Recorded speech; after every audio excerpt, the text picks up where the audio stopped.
final season of Game of Thrones. Please clear the set.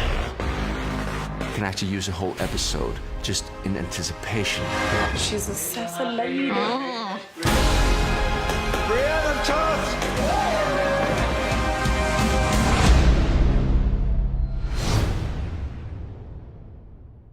Weed out. Do we do the lines or we just look up? Do we do the lines, right? Here we are? Yes, sir. Okay. Why not, right? Background. Well, here we are. Yes, here we are. Because we were spending so much this season in Winterfell, that meant greatly expanding Winterfell. You can't just use the same 3 or 4 sets over and over again without it starting to look redundant. Winterfell has grown from, what was in season 1 and 2 a courtyard into a proper castle. When we read the outline for season 8, it was clear that it was so big what was required of it that we had to have a complete rebuild.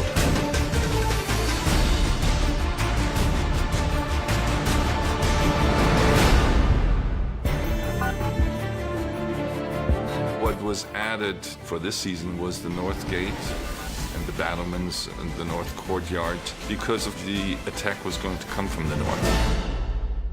Right, we are in the new courtyard in Winterfell. The old courtyard ended where this wall was, so it was relatively small. We needed an expansion of the whole castle because we have refugees, we have an additional army that needed feeding.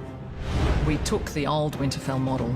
I literally took a scalpel and pulled that wall out in foam core, and then it opened up the whole space. And seeing all of the different activities that took place in these castles is really important. Almost the back of house activities in the castle was like, well, how were these people fed? Where did the beer come from? Just come through the North Gate in this area where we have got our soup kitchen. We made spoons and ladles and bowls and things that you kind of take for granted but actually require quite a lot of work. And we have a brewery. We have barrels that are practical and people can be drinking. I do a lot of research on the history of food and what was available and what they would have eaten. The other side, we have our bakery.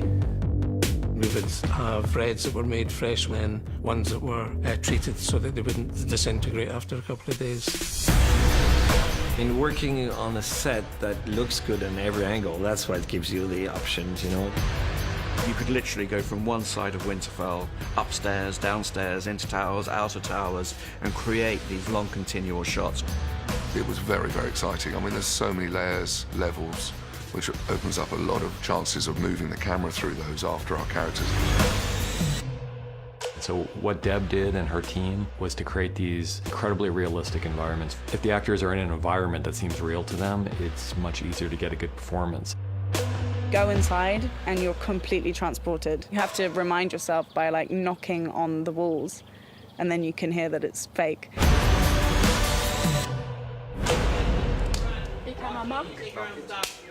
C marker.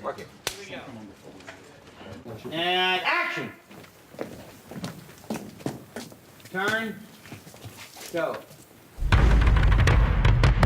When I had talked to the actors concerning position and where they all sat, episode 1 of the season, I made sure that John sat in the front and middle.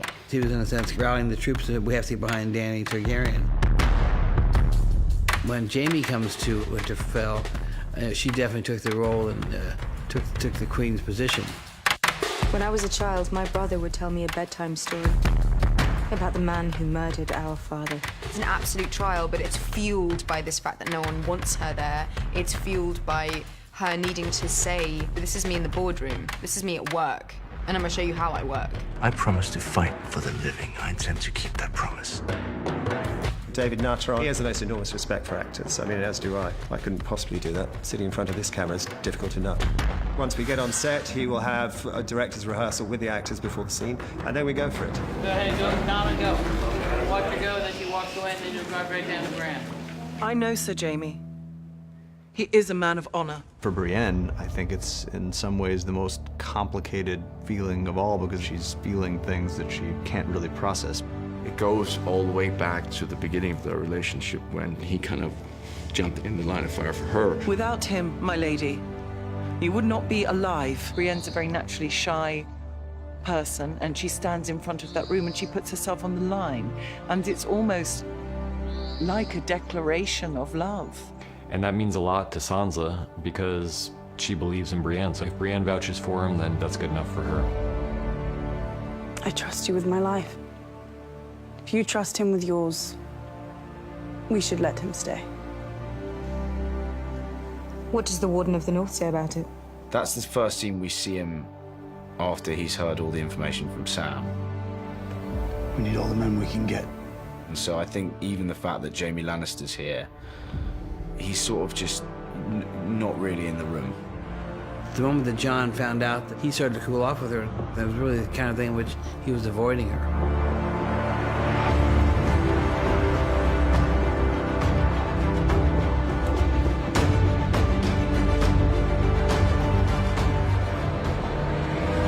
Print.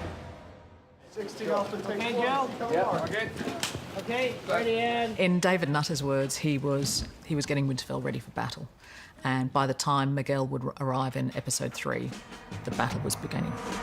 And the thing that was really important to us was what steps would the residents of Winterfell take in order to protect themselves against the army of the dead. They would do as much as they could with dragonglass. We had the caltrops that were made. We also put shards of dragonglass on top of the battlements and the dragonglass logs. I had pre-engineered how to make the dragonglass, so chunks of resin, and then we'd nap it, shape it and grind it. Then we'd mould that and create hundreds of those types. From a very prop sort of sense, we had to make big piles of dragonglass that were movable. Background, weapons, spears, knives, daggers. Then using the forge work, how to make a sword, how to make an axe, how to make a spear. So incorporating all of those assets with Gendry. The whole thing's fully working. You know, the furnaces work, the forges are all, fully operational. And so, as an actor who's trying to look like he knows what he's doing, that's a challenge in Huck. Gendry's, in a sense, he's leading the guys with the forges. He understands all about dragonglass and understands how to turn those into weapons. Had to be molten dragonglass poured by an actor into a mould. And so obviously we had to play around with a material that was completely safe, completely cool, but also appeared to be molten glass. Here we are ready? Yeah. Arya goes to the forge, and then it says, oh, Gendry's here, and he's looking good. Gendry got a chance to kind of understand who the new Arya was as well, so there was a wonderful kind of a flirtation that went on there that was kind of interesting. It's going to be safer down in the crypt, you know. You're going to be down the crypt? Here we go. She basically proves him in a display of her prowess. She takes about 4 or 5 of these Dragonstone knives and kind of throws them up against a post and kind of, hits these posts 5 times in a row, and he's like, holy shit, she's got some abilities. I enjoy new experiences. I look forward to seeing this one.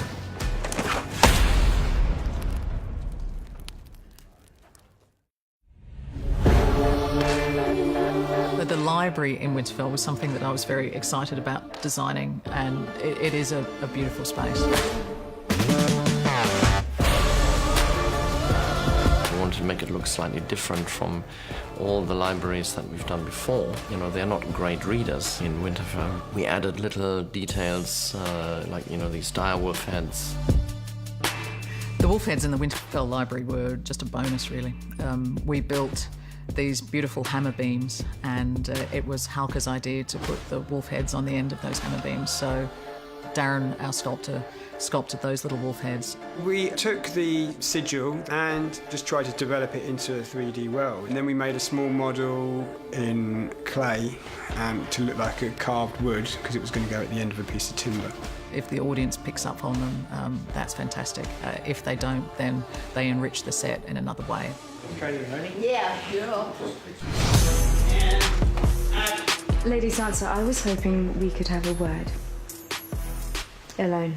Sorry, do that again. Hoping we could have a word. It was actually quite bizarre because I only see Amelia on screen And it's like kind of a fan moment. I mean, I know her in real life, but as Daenerys, I only see her on screen. But it was really, really fun to work with her. I thought you and I were on the verge of agreement before. It was a lioness versus lioness. Verbally, you've got this sparring match happening. He never should have trusted Cersei. You never should have either. Like, oh, that slap hurt. I'ma take it. Not gonna slap you back. Families are complicated. Oh, certainly have been. You're driving in, you have to sit first, but as you're sitting, you could indicate, like... Yeah. She comes to Sansa, with a bit of an olive branch, trying to find a way inside that kind of cool exterior that Sansa presents. I'm here because I love your brother. But she's just forgetting the critical matter, which is Sansa thinks of the North in every way that Dany thinks of Westeros. The North is hers. It's the Starks. It's theirs. It was taken from us, and we took it back. We said we'd never bow to anyone else again. What about the North? And cut. Just fancy your brother loads. It's really fun. Really sucks, though. And we have cutting. If you remember it right.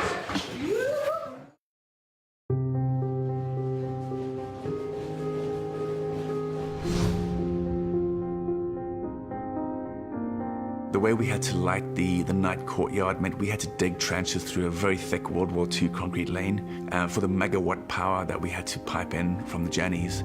So it was a bit more like preparing for Glastonbury than it was for preparing for a short stay location. Oh, for fuck's sake. May as well be at a bloody wedding. And we've cut, guys, we've cut. We had one night shooting. We had 3 principal cast up there, 3 cameras, background, our crew, and we had every kind of weather. We had clear skies, we had horizontal rain, horizontal sleet, big fluffy snowflakes, and so we had to cover ourselves in every kind of weather. It's very cool when you actually look at it and go, oh, that looks a lot better than we thought it would, considering it was pissing with rain, and you realise you got away with it. Where are you going? I'm not spending my final hours with you two miserable old shits. For us, what was interesting about this episode was always that it's our last night together. What people do when they know they have one night left on Earth tells you a lot about who people really are. I remember the first time we came here. You were a golden lion. I was a drunken whoremonger. It was all so simple. The sequence that I love so much was the sequence around the fireplace. It starts off with something simple as Tyrion and Jaime having a moment together as brothers. My lady. Oh, we didn't mean to interrupt. We were just looking for somewhere warm. Contemplate your imminent death. You've come to the right place.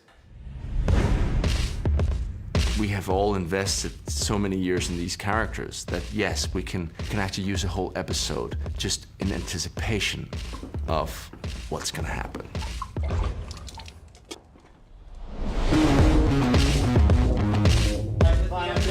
And there was a good gang in the room. We've got Peter and Tanya, myself, Rihanna, and that wonderful atmosphere that the guys have created.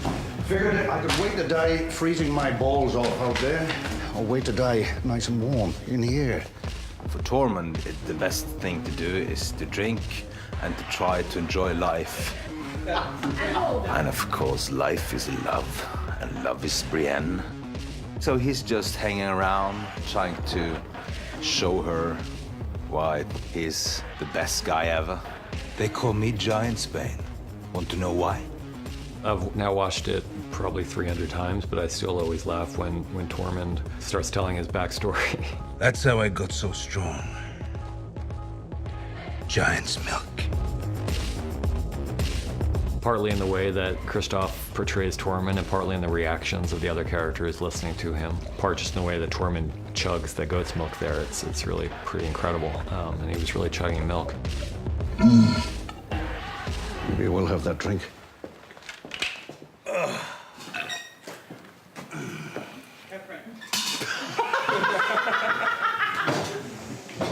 But it does not impress Brienne, I think. But, you know, he does his best. You're not a knight, Tormund. You're not the knight? Yeah, we'll pick it up there. Okay. Put fuck tradition a little closer together, tighter. And action. You're not the knight? Women can't be knights. Why not? Tradition. Fuck tradition. There's a scene that Brian Cogman wrote in which Jaime decides to knight Brienne that we always just loved. We loved enough that we made it the title of the episode. I don't care about that, and I will continue to live my life in the best way possible. And you will probably never acknowledge it, but that's not what my life is about. I'm no king, but if I were, I'd knight you 10 times over. He may not have been meaning, I'll make your knight 10 times over, but it was wonderful how he kind of said the line. You don't need a king. He goes, well, hang on a second, I can do this. Any knight can make another knight. There are no rules against it, it's just weird tradition. I'll prove it. It's a kind of validation, a general kind of validation she's wanted her whole life. Neil. One of my favorite little moments there is the look that Pod gives her when she tries to pretend to everybody like she doesn't want to be a knight, when Pod knows that that's what she wants more than any single other thing in the world. Do you want to be a knight or not, Neil? And even though she denies it, you know, Brienne has been more knightly than any of the knights I think we've seen. And the fact that she hadn't been just because of her gender is totally unfair. As humans, like to feel accepted. And the idea of those sorts of stereotypes being pulled apart is incredibly important. In the name of the warrior, I charge you to be brave. We were on his coverage, he kind of zoned out for a moment. And what I mean by that is he was so into the character, he wasn't self-editing, or he wasn't aware of what he did, and he goes, I hope that was good because I don't know what happened. Then is when I know an actor's got it. Arise, Brienne of Tarth, a knight of the Seven Kingdoms.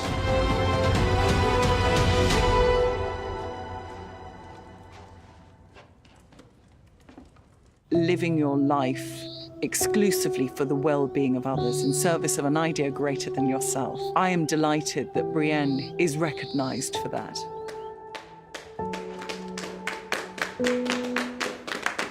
Sir Brienne of Tarth, Knight of the Seven Kingdoms.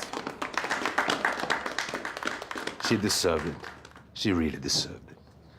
A bit problem that it came from Jamie, though. But we'll see. How about a song? One of you must know one. I thought, could someone sing? Would Tormund sing? And then Dave Hill mentioned to me that Daniel Portman has a great voice. We haven't had an original in a while, so this felt like the place for it, and Daniel felt like the singer. Yeah, I was just I was drinking a lot of herbal teas and honey and things like that to make sure, because it's very high. I don't usually sing as high as that.